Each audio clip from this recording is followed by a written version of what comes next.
Pegasus உளவு மென்பொருள் மூலம் இந்தியர்களின் செல்போன்கள் உளவு பார்க்கப்பட்டது குறித்து ஒன்றிய அரசு பதிலளிக்க வேண்டும்.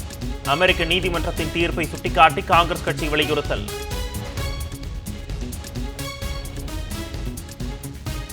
டெல்லி குடியரசு தின விழா அணிவகுப்பில் தமிழ்நாடு அலங்கார ஊர்தி புறக்கணிப்பு என்பது வதந்தி. சுழற்சி முறையில் அடுத்த ஆண்டு தமிழ்நாடு அலங்கார ஊர்திக்கு வாய்ப்பு வழங்கப்படும் என அரசு தகவல் சரிபார்ப்பகம் விளக்கம்.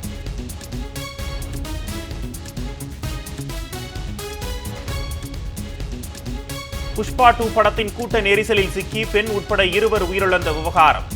ஹைதராபாத்தில் உள்ள நடிகர் அல்லு அர்ஜுன் வீடு மீது தாக்குதல்.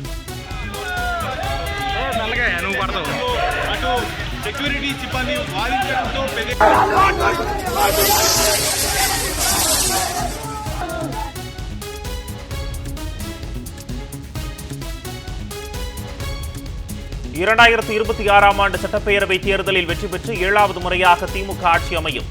திமுக தலைமை செயற்குழு கூட்டத்தில் உரையாற்றிய முதலமைச்சர் மு க ஸ்டாலின் உறுதி. 200க்கும் மேற்பட்ட தொகுதிகளில் திமுக கூட்டணி வெற்றி பெறும் என்றும் திட்டவட்டம்.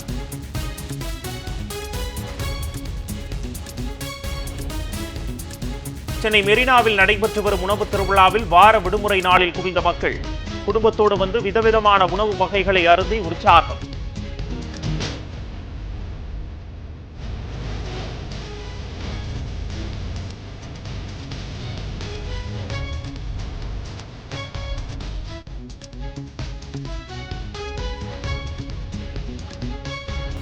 திமுக 100ஆண்டு விழா காணும் போதும் நாம் ஆட்சியில் இருப்போம். முதலமைச்சர் மு க ஸ்டாலின் உறுதி. எதிரிகள் எந்த வடிவில் வந்தாலும் அவர்களை அடையாளம் கண்டு வீழ்த்தும் ஆற்றல் கொண்டது திமுக என்றும் பெருமிதம்.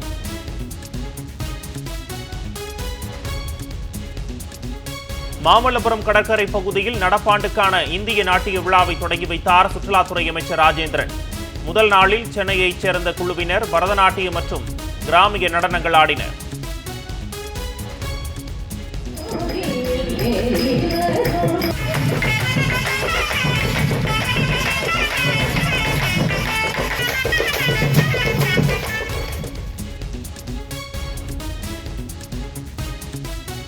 கண்டங்கள் தோறும் நிகழும் கல்வி புதுமைகளை தமிழ்நாட்டிற்கு கொண்டு வந்து சேர்த்திடும் நான் முதல்வன் திட்டம்.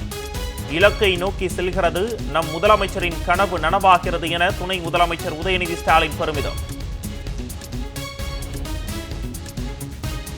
புதுச்சேரியில் 12 மாநில மணப்பெண் அலங்காரத்தில் நடந்த ஆடை அலங்கார அணிவகுப்பு. கண்கவர் ஆடையில் ஒய்யாரமாக நடந்து வந்து அசத்திய இளம் பெண்கள்.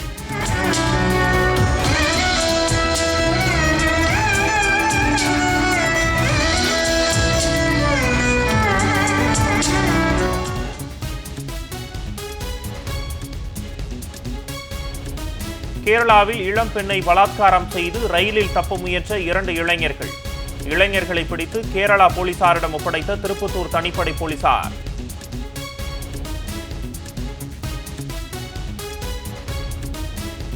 புத்தாண்டை முன்னிட்டு திருவண்ணாமலை மாவட்டத்தில் நடைபெற்ற காளை விடும் திருவிழா. சீறி பாய்ந்த காளைகளை அடக்க முயன்ற மாடுபிடி வீரர்கள்.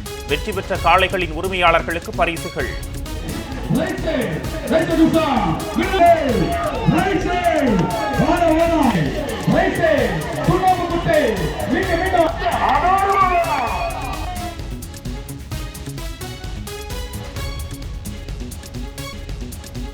சாம்பியன்ஸ் கோப்பை கிரிக்கெட் தொடர் இந்திய அணி பங்கேற்கும் போட்டிகளை துபாயில் நடத்த முடிவு.